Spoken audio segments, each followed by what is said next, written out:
Welcome to Representation Without Taxation with Jill McBride Baxter, a veteran sports law attorney for the past 30 years and certified NFLPA contract advisor. I'm about three things: protection, advocacy, and trust.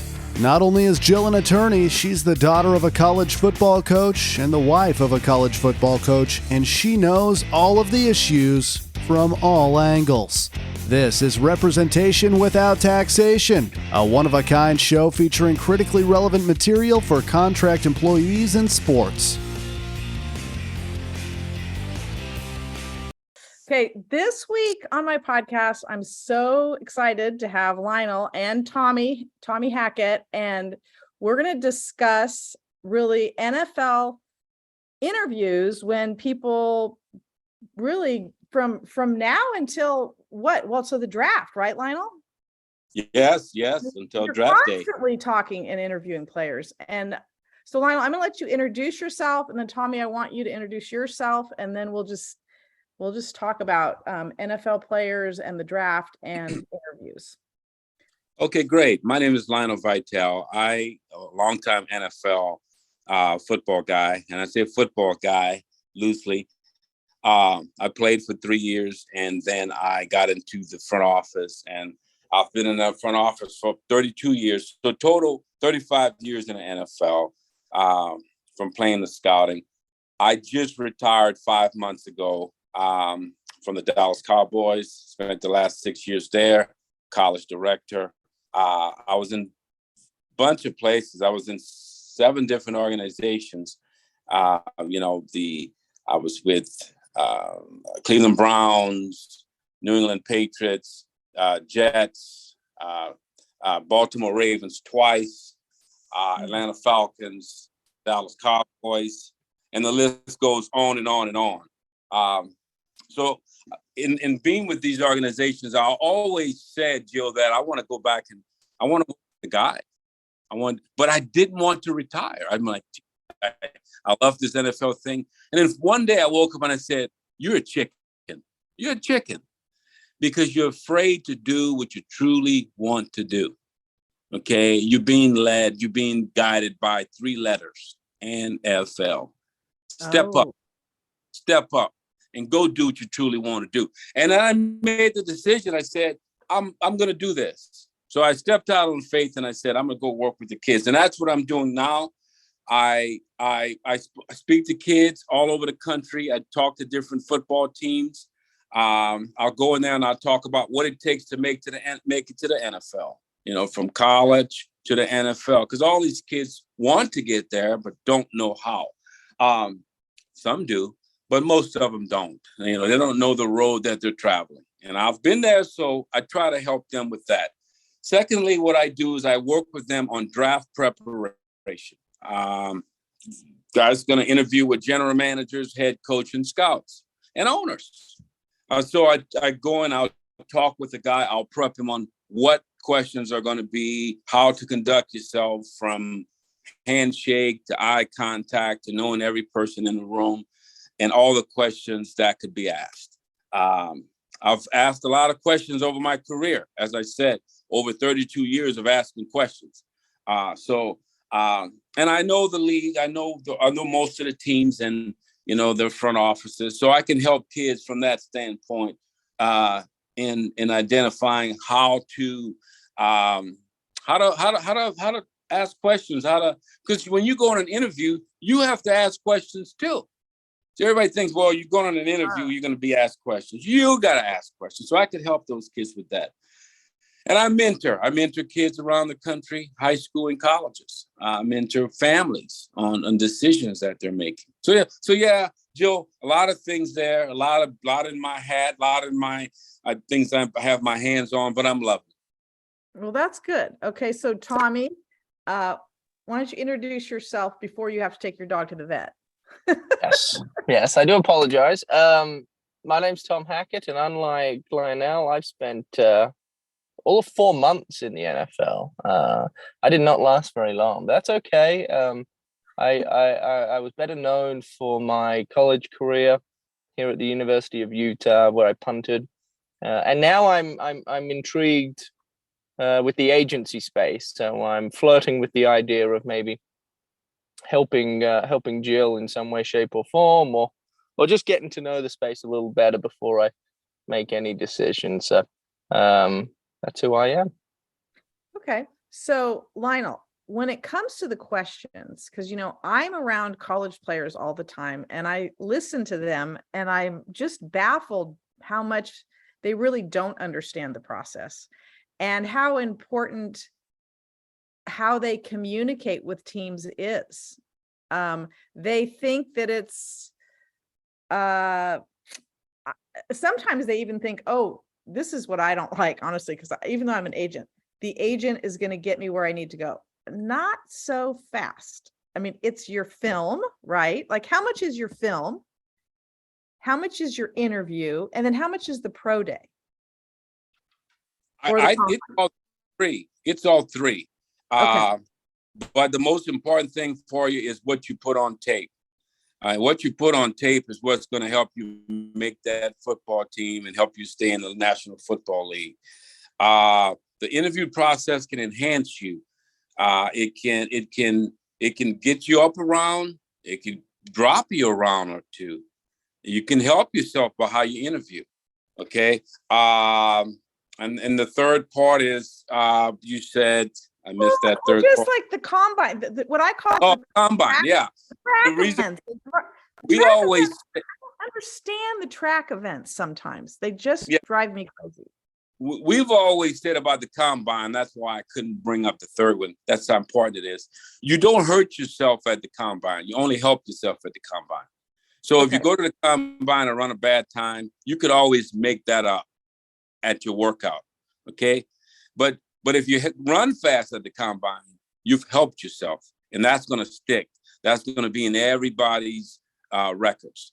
But you don't hurt yourself at the combine. So that's the combine is just another tool, all right? But it's on the field. It's the interview process because nobody wants rotten people in their organization. So how you impress guys, how you turn them off is going to make a big impression on where they take you. Okay, so let's say Tommy's going through as a punter. What would be a question that would be a typical question for a punter?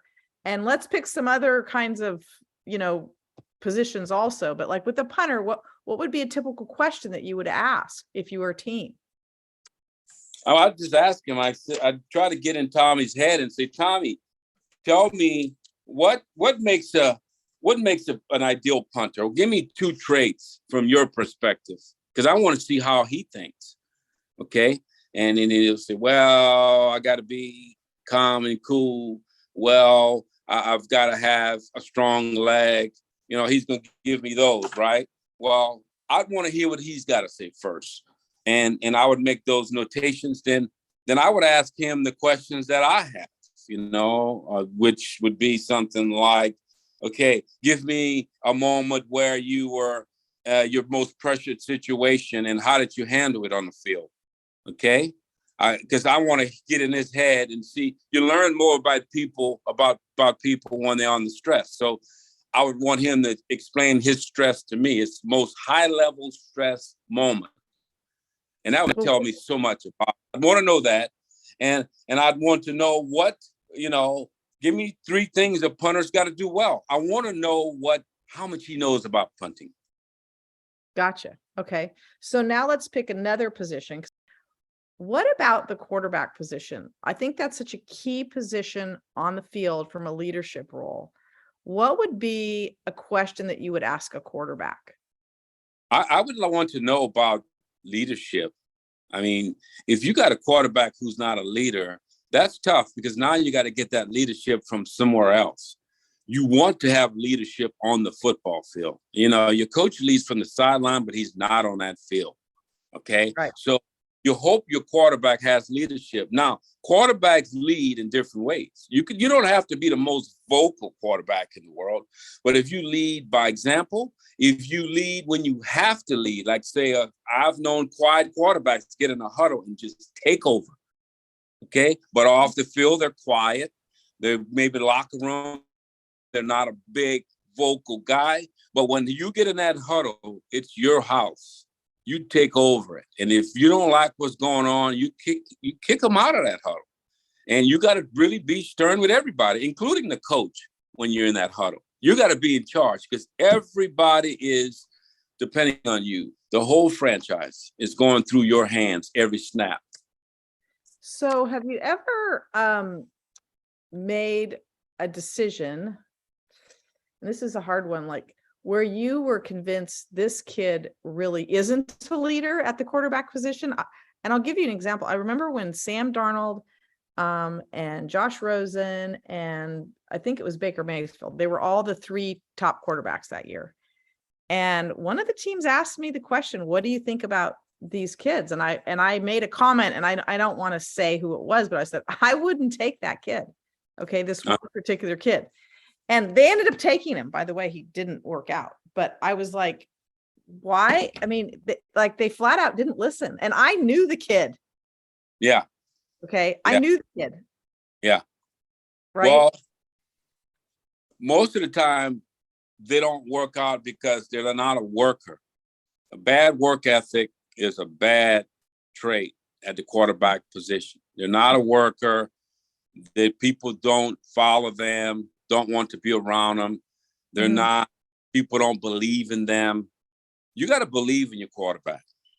You got to know that he's a worker and a grinder and that he's consistent. That position is a different animal. I know it's such an important position on the field, because if you don't have a great quarterback, what can you do?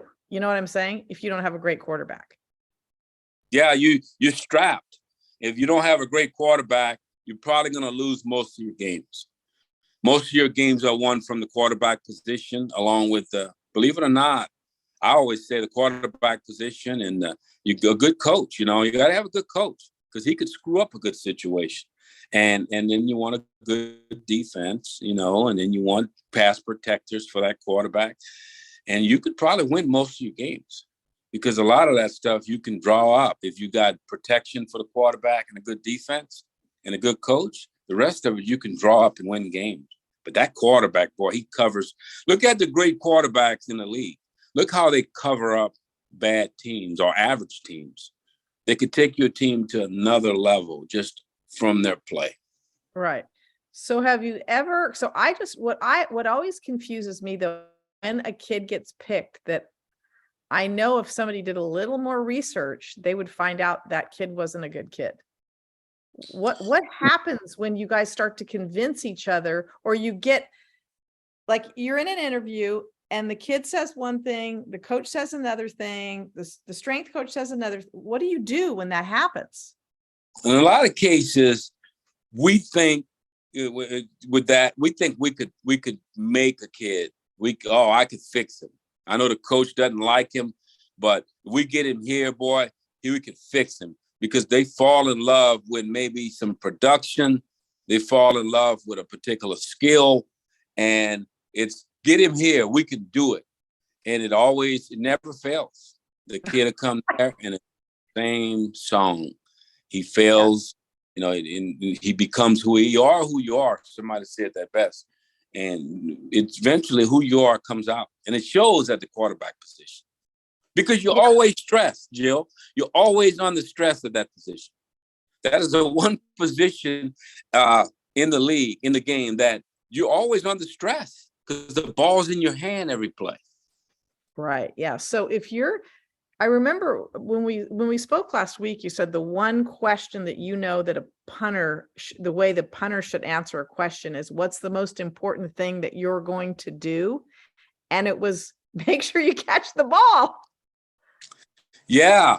A punter, I was taught by one special team coach that I really respect and learned a lot. And he told me, he says, Lionel, the most important thing that I look for in a punter initially is his hands. If he's got good hands, he's going to secure the ball. The ball's never going to be on the ground, no matter what the conditions are. If your punter has inconsistent hands, he's going to cost you he's going to cost you a couple games. And then you're going to lose confidence. Having the big hands, good hands are paramount for that position. Okay. And then you start worrying about hang time, Can he positional punt the ball? Is he consistent with getting the ball out there? Does he have a powerful, but the hand starts with the hands. And I said, wow, I wrote that down. Yeah. What about D-line? I think D-line is another position on the field that if you have a great D-lineman that nobody can deal with, that's another interesting position. What would you ask a defensive lineman in a interview? I want to know about his explosiveness. Questions I would ask a D lineman, D-line, you turn the tape on and you could see him, okay? He talks for himself on tape, okay? Now, of course, you want guys that are consistent, that's going to stay out of trouble. But with a defensive lineman, you don't have to ask him many questions. You may ask him, tell me about what's important to you from a work ethic. Tell me your approach to working. How do you get the best out of yourself? Because then you want to learn a little bit about his work ethic. Does he take care of his body? Is football important to him? But as a player with a defensive line, you just got to turn tape on. You're going to see his explosiveness. You're going to see the quickness. You're going to see his mentality. Is he tough? Is he physical? Is he aggressive? Those are the things you want. Explosiveness, physicality, aggressiveness, speed, quickness, finish. Those are some traits you look for in D-line. But it jumps out on tape, Jill, with the D-lineman. Okay. Have you ever had an interview with a D lineman that he looked great on tape and then in the interview it didn't quite go so well? And what would that person said, or what would you coach that person to say differently than what they said? In some cases, guys may speak a little bit over the top. They may not have some respect for certain things, and maybe he came from a system where he didn't like his coach, and he'll say, that coach was this and that. He wasn't the kind of guy I like, and you try to tell the guys, hey, don't throw anybody under the bus. I've seen D linemen, I've seen guys with aggressive nature say things, but those are things you could coach. You could coach him into doing that. You could say, hey, all right, John, we know you didn't like Coach Johnson.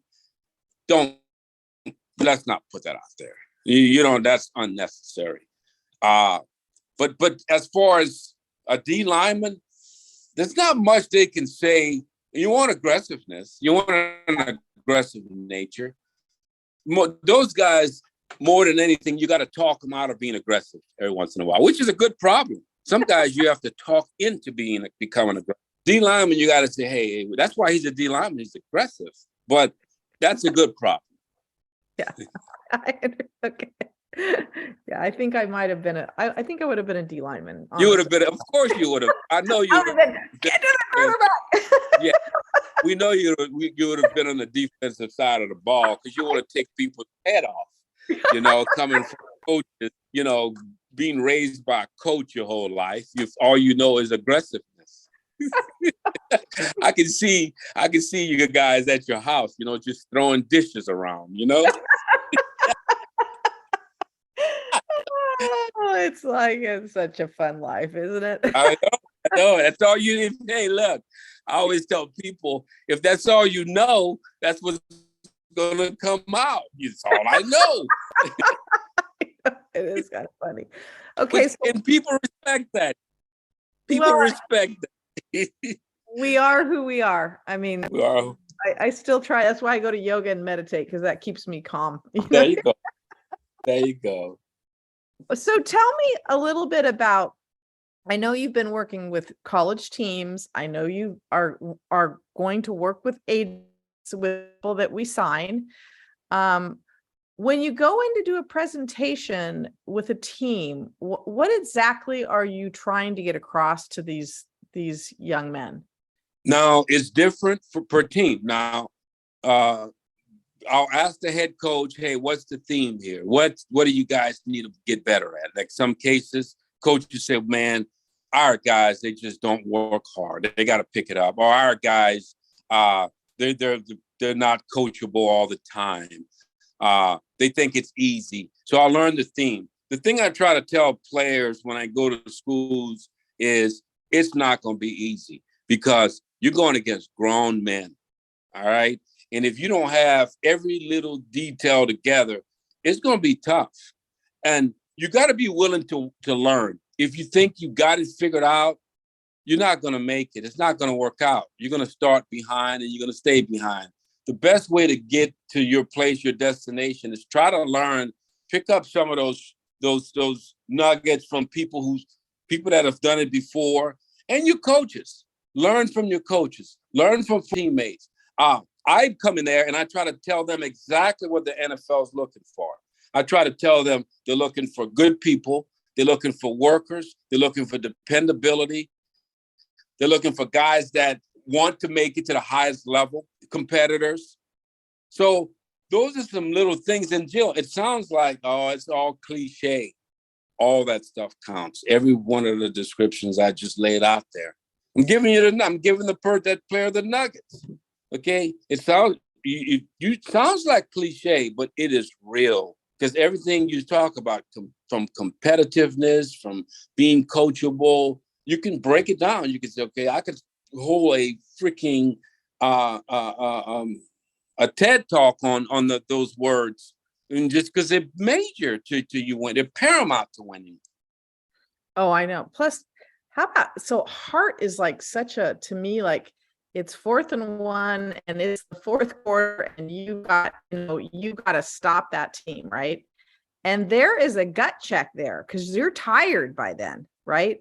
And I always look and watch to see when a team is tired or a player is tired, can they step up? Can they stop they need 1 yard, you got to prevent them from getting 1 yard. And it's like, who steps up when that happens? I mean, do you guys look at that? I mean, I do. Yeah. A way to look at a player is in the 4th quarter. Yeah. You learn a lot about players in the 4th quarter. You learn a lot about a player on 3rd down, because when the games at the pressure times is when everybody's good if you have a lead and your team's winning by 3 touchdowns. Boy, you just lay it out there. But you learn most about them when the team is behind. When a team is coming from behind, that's when a scout can really take good notes. Yes. Because you find out a lot about what he is, what he's made of. Yeah. So when you went into schools, which I'm sure you went into, how many schools total do you think you went into, Lionel, every year? I would say I usually went into anywhere from 50 to 60 schools a year. And you could figure that out. Well, that's just the fall. And then you go to those same schools in the spring for the private workouts. You go in another maybe 25 or 30. So let's say 30 plus 60, 90 schools a year times 33, whatever that number is, I probably did the number of schools. And that's a good question. I'm going to figure that out. 33 years of scouting and 90 schools a year when the fall plus the spring. And that's probably the number of schools I visited. Now, on those rosters, you say, I'm going to ask myself the question, how many players have you seen? Well, that's a crazy number. Oh, I'm sure. We're looking at all the juniors and seniors. So you're looking at roughly, let's say there's 20 seniors that are on the list, and then you whittle it down to about 12 if you had a big school. And then the juniors, you're looking at the 5 to 7 juniors that may consider coming out. So you put those numbers together, they're crazy. I couldn't even add them up. So are you eliminating and adding as this process goes? Because you guys are going to start in the spring, then you're going to go to maybe August to go to maybe training camp, whatever. Then you're going to go watch games, then you're going to do cross check. Then you have this whole time between now and the draft. Like, are you adding, deleting, people moving up, moving down? What's going on there? Because the numbers are so massive, you're deleting all the time. You're trying to whittle it down. So there's levels to this.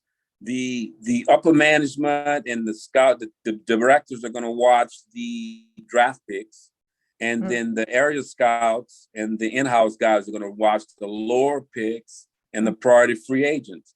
Now, when the area scouts and the lower, well, in the young scouts, the intern type guys, young assistants, when they see a guy, priority free agent or a late pick that the big guys need to see, they'll say, hey, you guys need to look at this guy. He's better than a 6th or 7th round pick or priority free agent. Then everybody will get an eye on him.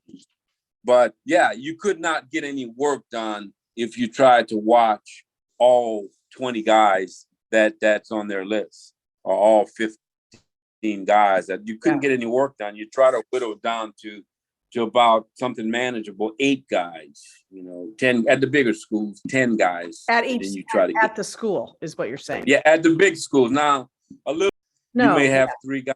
You may have a draft pick and 2 free agents on that roster. And so that's 3 guys to look at. And if somebody pops up at the school that wasn't on the list, then you add him, but you're going to, little schools about three guys, the bigger program, let's say USC, you're going to have,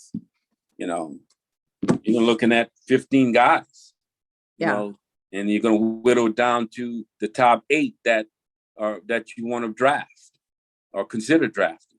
But the other 7, they could be free agents, and somebody could make a team from that bottom 7. Oh, for sure. Just because you're a free agent doesn't mean you're not going to make it. But you want to give more attention to the draft picks initially. Okay. So what about kids who get invited to the combine versus kids who don't? Because that's a big issue. Like they get really upset if they don't get invited to the combine. Why does one get invited and one doesn't? Right. If you get invited to the combine, now you got everybody in the NFL looking at every move you make. You get to be interviewed by every team. You're just going to get more exposure. But that could work both ways. You can go there and just not do well and lose, and your stock goes down. The kid that doesn't go to the combine, hey, your combine is on your personal workout date. That tape and all that stuff that you do on your private workout date, you're going to have one. It's going to get around the league. You'll have a handful of scouts at your workout date. If you do well, trust me, it gets around the league within a couple of hours. Everybody knows, boy, the kid from Plymouth Rock State, boy, he really had a great workout. The whole league finds out about it. Then they'll start sending guys in there to work you out in addition to that private workout. So, no, you're going to get your play. You're just going to get more attention on the big stage, the combine. But if you got it, they're going to find you. And then what about the games like the Senior Bowl, the Shrine Game, there's the Hula Bowl, the NFLPA Bowl? What's your take on all of those? Like, because they get interviewed there. Yeah. Every time you open your mouth, you got to be prepared, because whatever you say is going to be held against you. I mean, you don't get to say something and take it back. They're going to do their investigating on what you said. So you got to really, really be prepared for those interviews. The interviews are just as important as your play. Well, your play supersedes anything, but your interview is the thing that seals it for you, how you handle yourself. You can lose a round or 2 just being a guy that nobody wants to deal with. And you can enhance your draft status by how you handle yourself. I've been in meetings where coaches will say, when a guy walks out of the room, he's, boy, I'd love him to marry my daughter. That's the kind of guy you want in your family. He's an impressive interview. And then I've been somewhere that said, wow, we need to get him out of here, man. Oh, and everybody's like, oh. So, yeah, the interview counts.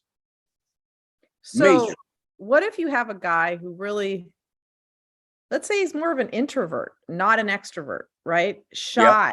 Yeah. Good kid, but, and I've seen this with some kids where they're great players, they're good kids, but they just are more reserved, right? They're introverts as opposed to extroverts. I don't take that the wrong way.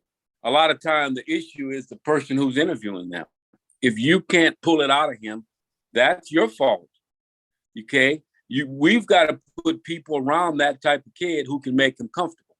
Trust me, there's somebody in your organization who could reach him and get him to open up. because there's somebody like him in your organization. Okay. So you got to find out who is the guy you need to send in there to make him feel comfortable enough to open it up and go. Because everybody loves to talk, even the introverts.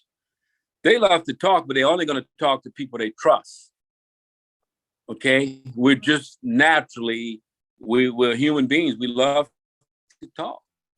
We wouldn't have a voice. We wouldn't have words if we could, if we didn't like to talk. But most introverts don't want to open their mouth to people that they're around. When they trust you, how many times you've seen people that, oh, he's not a talker, and then somebody meets him and says, man, I couldn't get him to shut up. Why? Because he was comfortable with you. I'm an introvert around everybody I don't want to be around. I'm an extrovert around everybody I'm comfortable with.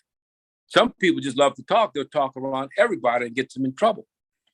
So tell me what it's going to be like if, let's say, I get a player and I hire you to train him for the interviews for, let's say he's going to the Shrine game and he's going to the combine and he's going to go to his pro day. Okay. So he signs with an agent like me. And then what's that going to look like if I hire you to do that? Well, that kid's going to be prepped. I mean, he's going to be highly prepared because I understand what players are thinking because I played the game from a college level going into the NFL. I understand what scouts are asking, what they want to know. I understand what the general managers are going to ask, what they're going to want to know. And I've worked with coaches my whole career being in the upper management and personnel. So they have an advantage, okay? And each one of these different areas, from a player to a personnel guy to a scout, they kind of intertwine. They all work together. I understand right? So I give them an advantage where if a guy just has a background as a scout, but he's never played, I don't understand how he can tell you how a player is thinking. You don't understand. You just don't know. You're guessing. So so I bring that. I've done all those levels, and I've done them all at a high level. And so it's an advantage working with me. Plus, I know people in every organization. I've worked with these guys. I've been on the road with them. A lot of these GMs, heck, I came up with. Some of these GMs came up under me. They were my scouts. Scouts. I've got a handful of GMs that were scouts under me, as I was the player personnel director, or I was the college scouting director. They were a young scout under me. So I give them all those advantages. Yeah. So I guess are you going to do like mock interviews with them and then tell them how to correct it? Are you going to do it on Zoom? Are you going to do it in person? What's your process going to be? I need a process, Lionel. Good question. Good question. You're great, Jill. Your coach's daughter. I mean, you so prepared. I want the playbook. I know, and you probably have a playbook in your office too, by the way. I have a few of those for just about everything. Yeah, it's nothing you ain't gonna pull out. A coach,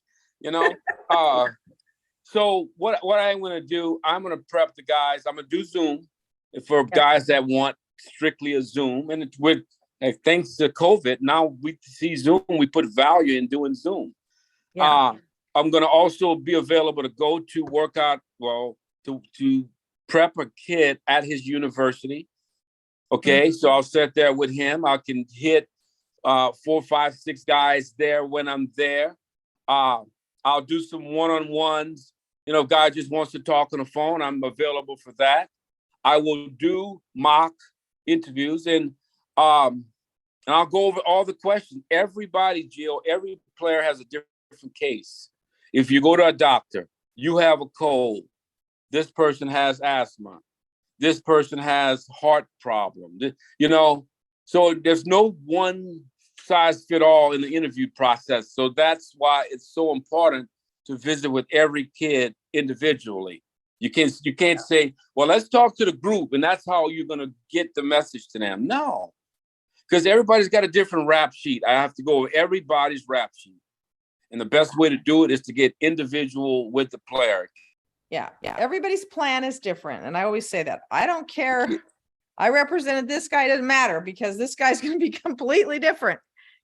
Completely different issues. Yeah. I think one of the biggest and toughest things is injuries. Like, what about when a team asks you about, hey, I know you got hurt, you were out for 2 games, and they start asking you about your injuries. How should a player respond? Because injuries are a big deal, right?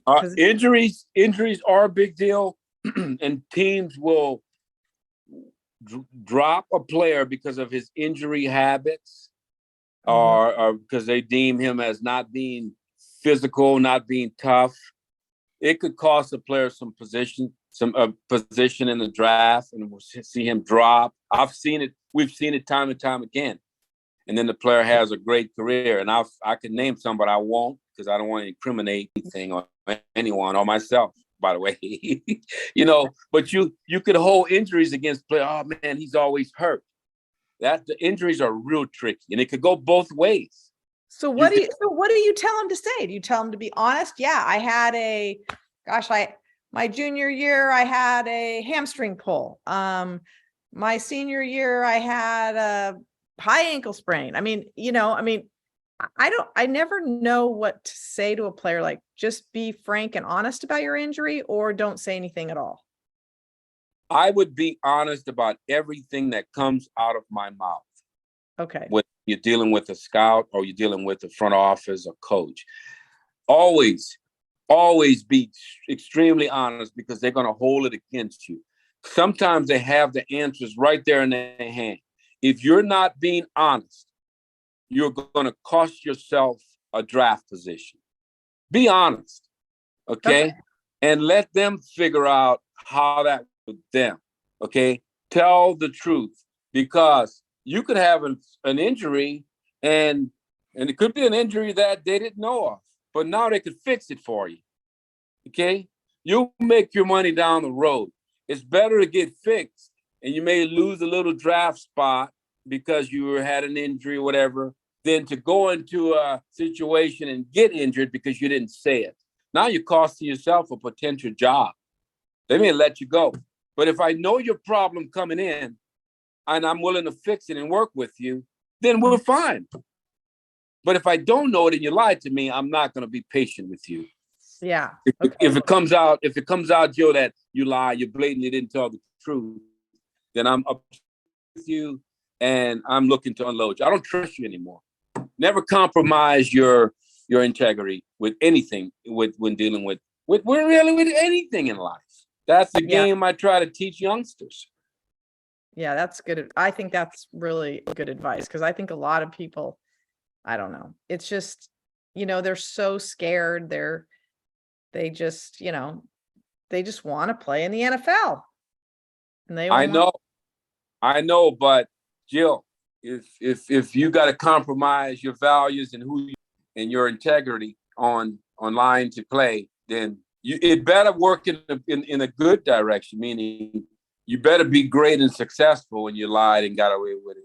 If you're on the bubble, that's going to make if that's the determining factor in you becoming the player for that team, that lie, you could be out of a job. Yeah, that's good advice. I think that's really good advice. I just know how they think sometimes. So is there anything else you want to share that I haven't asked you? Because I know one of the things they always ask is, do you like football? Because I think some of the players, they like winning, they like playing, but maybe they don't like football as much as. Do you like the few things I'll ask players, and I try to find out from players are, do you like football? How do you treat your teammates?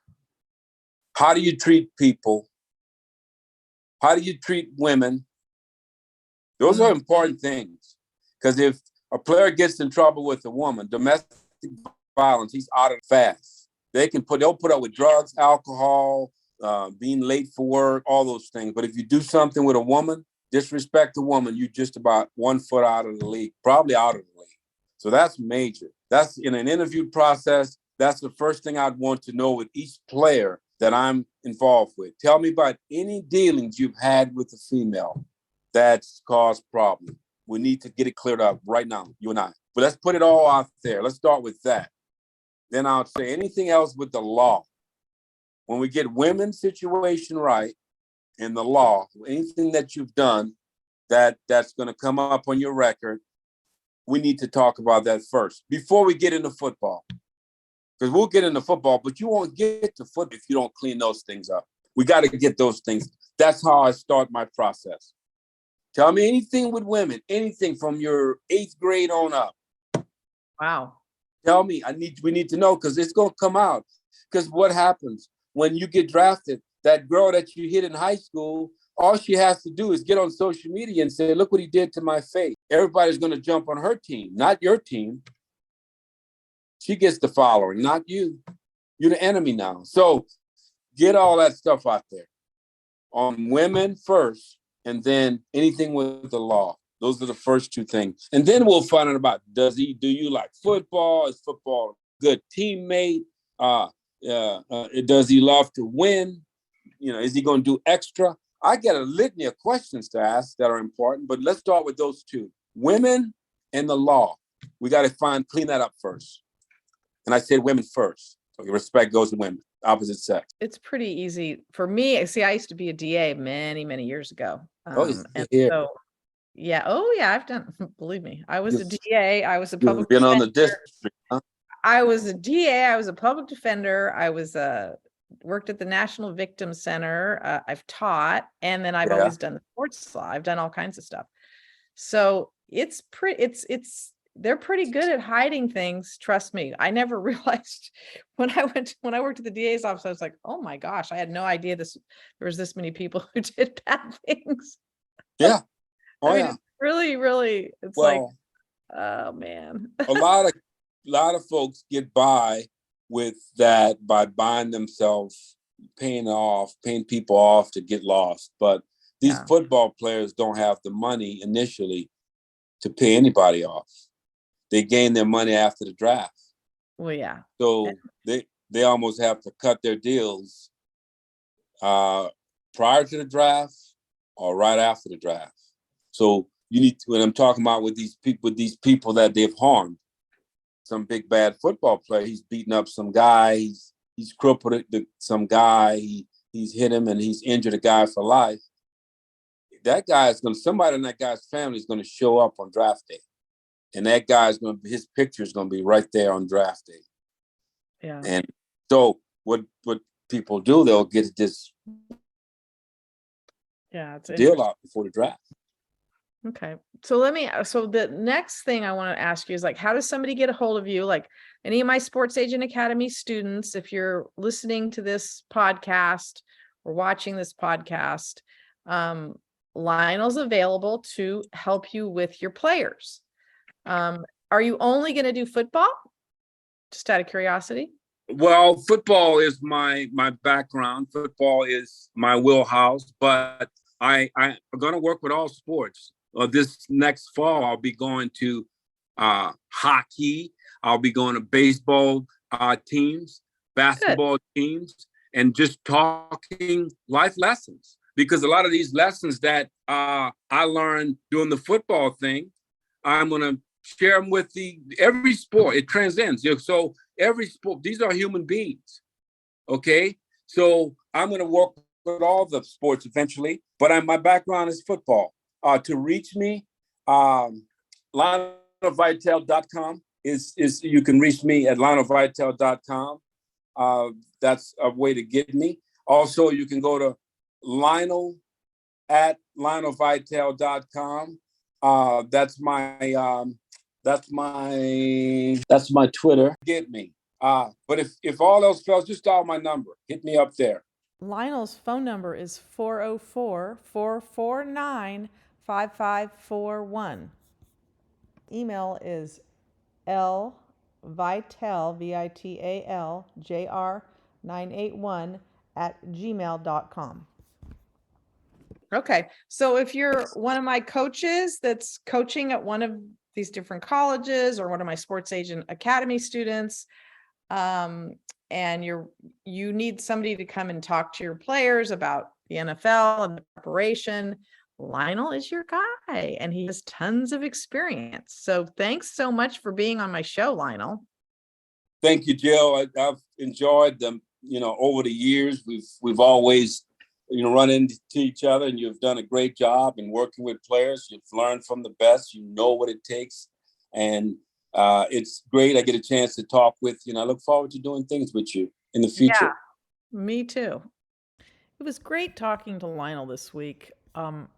And I hope all of his information will be in the show notes. But right now I am meeting with new potential clients for the 2023 draft and also meeting with coaches who are looking for representation. So please call me at 559-250-0151 or email me at jillbaxter@me.com. And if you need somebody to help you get your players prepped for interviews, Lionel is your guy. So I just so enjoyed talking to him.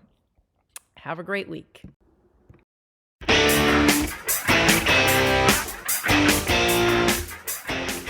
Thank you for listening to this episode of Representation Without Taxation. Simply stated, I am always and forever about three things: protection, advocacy, and trust. To learn more about my fair fee structure, please visit my website at jillmcbridebaxter.com.